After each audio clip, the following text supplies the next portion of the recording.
Hey, bonjour à tous, on se retrouve aujourd'hui pour la troisième vidéo du feuilleton de l'été, et on va parler du roublard.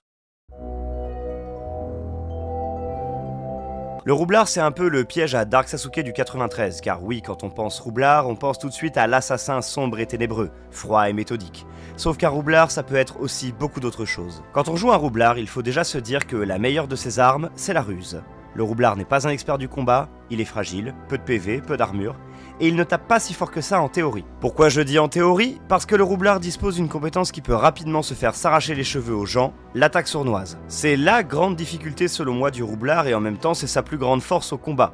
Lorsque le roublard se bat à la déloyale, car oui soyons honnêtes, si vous êtes un roublard, vous n'êtes pas là pour vous battre à la régulière, il dispose de dés de dégâts bonus, qui peuvent, au fur et à mesure des niveaux, atteindre des dégâts absurdement élevés. Le souci étant que provoquer ces situations déloyales n'est pas toujours facile, il faudra bien souvent se coordonner avec ses alliés, voire prendre le risque de s'exposer pour placer ces fameux coups. Là où le placement était important pour le barbare, il est primordial pour le roublard.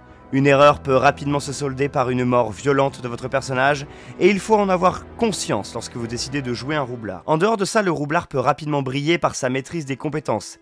Il a accès à beaucoup de compétences très utiles comme la recherche des pièges ou le désamorçage de ces derniers, lui donnant un petit côté archéologue. C'est aussi un expert de la discrétion mais possiblement aussi de la diplomatie. C'est donc une bonne base si vous décidez d'orienter votre personnage vers un espion ou un diplomate. Pour ces caractéristiques, il lui faudra évidemment de la dextérité pour compenser le manque d'armure et pour faire preuve d'agilité autant dans le crochetage que dans l'acrobatie. Après, tout dépend. De la constitution peut lui donner un peu de survivabilité, de la sagesse pour qu'il se fasse moins surprendre ou pour que ses recherches de pièges soient plus fructueuses, de l'intelligence et du charisme si vous voulez en faire un diplomate. Bref, le choix est vôtre, mais la dextérité avant tout. En résumé, le roublard est une classe qui conviendra parfaitement aux joueurs méthodiques, qui planifient chaque action avec un plan parfaitement rodé.